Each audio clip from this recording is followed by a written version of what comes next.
Assalamualaikum warahmatullahi wabarakatuh. Perkenalkan, nama saya Hafid Irfan, kelas E, Prodi Ekonomi Syariah, semester 3.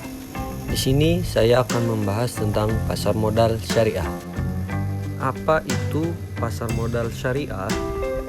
Istilah pasar biasanya digunakan istilah bursa, exchange, dan market. Sementara untuk istilah modal sering digunakan istilah efek, securities, dan stok.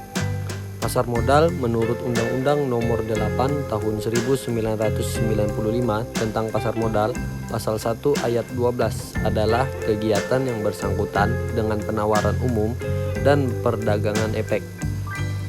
Perusahaan publik yang berkaitan dengan efek yang diterbitkannya serta lembaga dan profesi yang berkaitan dengan efek. Menurut beberapa ahli, yang dimaksud dengan pasar modal adalah menurut Cipto Darmanji dan kawan-kawan adalah pasar untuk berbagai instrumen keuangan jangka panjang yang bisa diperjualbelikan baik dalam bentuk utang ataupun modal sendiri. Dan menurut Dahlan Siamat, dalam arti sempit adalah suatu tempat yang terorganisasi di mana efek-efek diperdagangkan yang disebut bursa efek atau stock exchange adalah suatu sistem yang terorganisasi yang mempertemukan penjual dan pembeli. Efek yang dilakukan baik secara langsung maupun dengan melalui wakil-wakilnya. Fungsi bursa efek ini antara lain menjaga kontinuitas pasar dan menciptakan harga efek yang wajar melalui mekanisme permintaan dan penawaran. Definisi pasar modal dalam arti luas adalah pasar konkret atau abstrak yang mempertemukan pihak yang menawar dan yang memerlukan dana jangka panjang, yaitu jangka 1 tahun ke atas.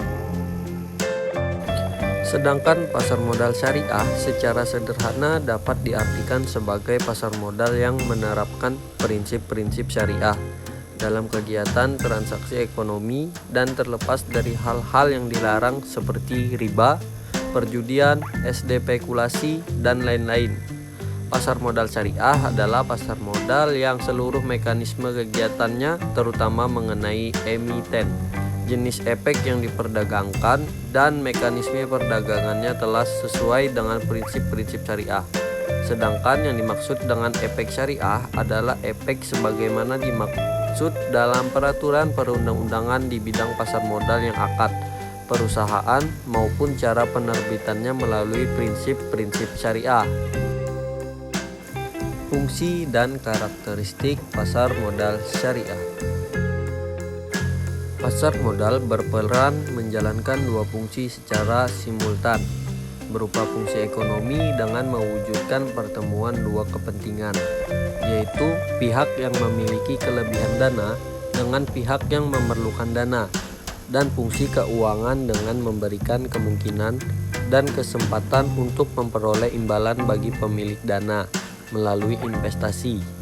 Sedangkan pada fungsi yang kedua, pasar modal menjadi sarana bagi masyarakat untuk berinvestasi pada instrumen keuangan seperti saham, obligasi, reksadana, dan lain-lain.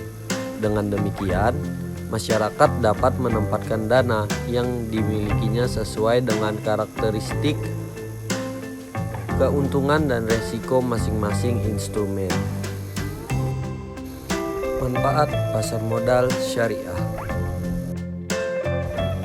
Ada beberapa manfaat pasar modal, yaitu menyediakan sumber pembiayaan jangka panjang bagi dunia usaha sekaligus memungkinkan alokasi sumber dana secara optimal.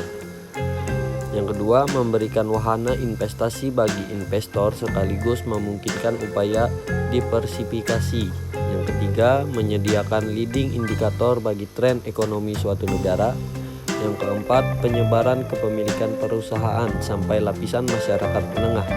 Yang kelima, penyebaran kepemilikan, keterbukaan, dan profesionalisme, menciptakan iklim berusaha yang sehat. Yang keenam, menciptakan lapangan kerja atau profesi yang menarik. Resiko pasar modal syariah. Yang pertama, resiko daya beli. Resiko daya beli berkaitan dengan kemungkinan terjadinya inflasi yang menyebabkan nilai real pendapatan akan lebih kecil.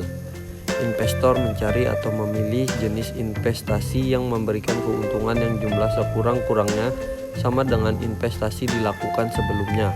Di samping itu, investor mengharapkan memperoleh pendapatan atau capital gain dalam waktu yang tidak lama.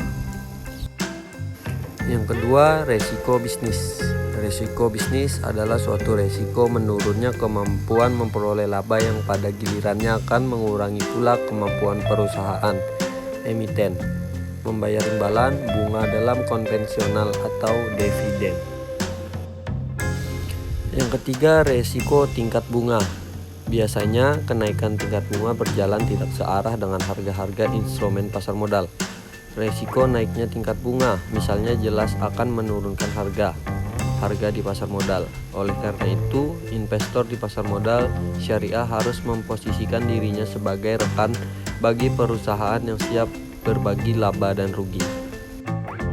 Yang keempat, resiko pasar.